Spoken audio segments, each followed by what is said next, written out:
بسم اللہ الرحمن الرحیم۔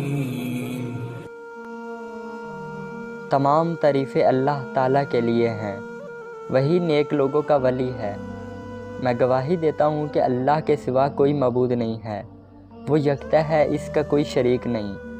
اور میں یہ بھی گواہی دیتا ہوں کہ حضرت محمد صلی اللہ علیہ وسلم اللہ کے بندے اور رسول ہیں۔ السلام علیکم اردو لرننگ پی کے ناظرین کرام، نبی کریم صلی اللہ علیہ وسلم کے ارشاد کا مفہوم ہے کہ میری ولادت بھی پیر کے دن ہوئی اور مجھے نبوت بھی پیر کے دن ملی، اس لیے آپ صلی اللہ علیہ وسلم ہمیشہ پیر کا روزہ رکھتے تھے۔ جس طرح دوستو پیر کے دن کو نبی کریم صلی اللہ علیہ وسلم کی ولادت کی وجہ سے فضیلت حاصل ہے، اس طرح 12 ربیع الاول کو بھی فضیلت حاصل ہے۔ آج کی اس ویڈیو میں 12 ربیع الاول کا خاص وظیفہ لے کر آپ کے ساتھ حاضر ہوا ہوں، جو ہمیں ایک بزرگ شخص نے ہدیہ کیا ہے۔ یہ وظیفہ امام کعبہ کا بتلایا ہوا وظیفہ ہے، بلکہ امام کعبہ کا خود کا بھی وظیفہ ہے، جو وہ خود بھی کیا کرتے تھے۔ آپ خود ہی سوچ لیں، جس وظیفے کو امام کعبہ خود کیا کرتے ہوں، وہ وظیفہ، وہ عمل کتنا مبارک اور مجرب ہوگا۔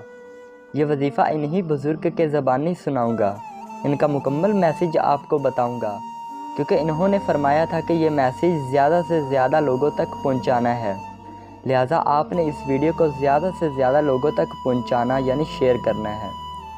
اس عمل کے متعلق آپ سے التماس ہے کہ ویڈیو کو آخر تک ضرور دیکھیے۔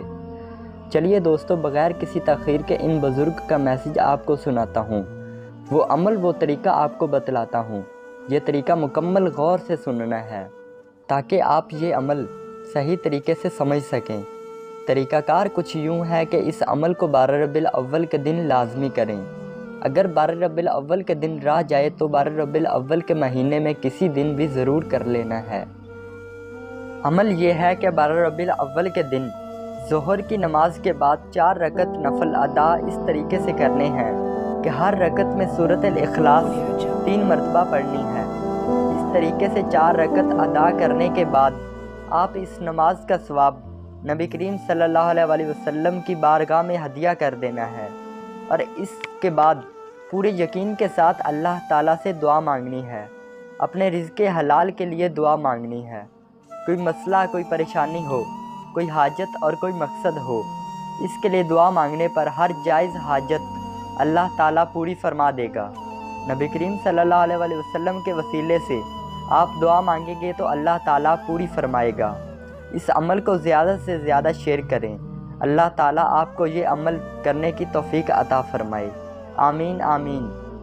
پیارے ناظرین کرام، آپ نے امام کعبہ کا پاک کا عمل ملاحظہ فرمایا، اس لیے اس عمل کو کسی صورت میں نہیں چھوڑنا۔ سورہ اخلاص جو اس عمل میں شامل ہے، اس کے بڑے فضائل ہیں جو احادیث نبوی میں شامل ہیں، یہاں آپ کو چند ایک بیان کریں گے۔ سورہ اخلاص کے اجر کے بارے میں حضرت ابو ہریرہ رضی اللہ تعالیٰ عنہ سے روایت ہے کہ ایک دن رسول اللہ صلی اللہ علیہ وسلم نے لوگوں سے فرمایا، لوگوں سب جمع ہو جاؤ، میں تمہیں 1/3 یعنی 1 حصہ قرآن سناؤں گا۔ جو ہو سکے جمع وہ ہو گئے، تو آپ صلی اللہ علیہ وسلم نے قل ہو اللہ کی تلاوت فرمائی اور فرمایا، یہ سورت قرآن کی 1/3 کے برابر ہے۔ صحیح مسلم شریف میں حضرت امام احمد رحمۃ اللہ علیہ اس سورت کے بارے میں فرماتے ہیں کہ حضرت انس سے روایت ہے کہ رسول اللہ صلی اللہ علیہ وسلم کے پاس ایک شخص حاضر ہوا اور عرض کی کہ مجھے اس سورت یعنی سورہ اخلاص سے بڑی محبت ہے۔ تو اس شخص سے رسول اللہ صلی اللہ علیہ وسلم نے فرمایا کہ اس کی محبت نے تجھے جنت میں داخل کر دیا۔ اس سے ملتی جلتی ایک اور روایت ہے کہ ایک شخص کو رسول اللہ صلی اللہ علیہ وسلم نے لشکر کا امیر بنا کر بھیجا۔ وہ اپنے لشکر کے ساتھ ہر نماز میں سورہ اخلاص کی تلاوت فرماتا۔ جب وہ لشکر واپس پلٹا تو رسول اللہ صلی اللہ علیہ وسلم سے سارا قصہ بیان فرمایا۔ تو وہ شخص رسول اللہ صلی اللہ علیہ وسلم کے پاس آیا اور فرمایا کہ اس صورت میں اللہ تعالیٰ کی بیان کردہ صفتیں ہیں اور مجھے اس صورت سے بڑی محبت ہے۔ تو رسول اللہ صلی اللہ علیہ وسلم نے جواب دیا کہ تجھے اس صورت سے محبت ہے تو یاد رکھ کہ اللہ تعالیٰ کو تجھ سے محبت ہے۔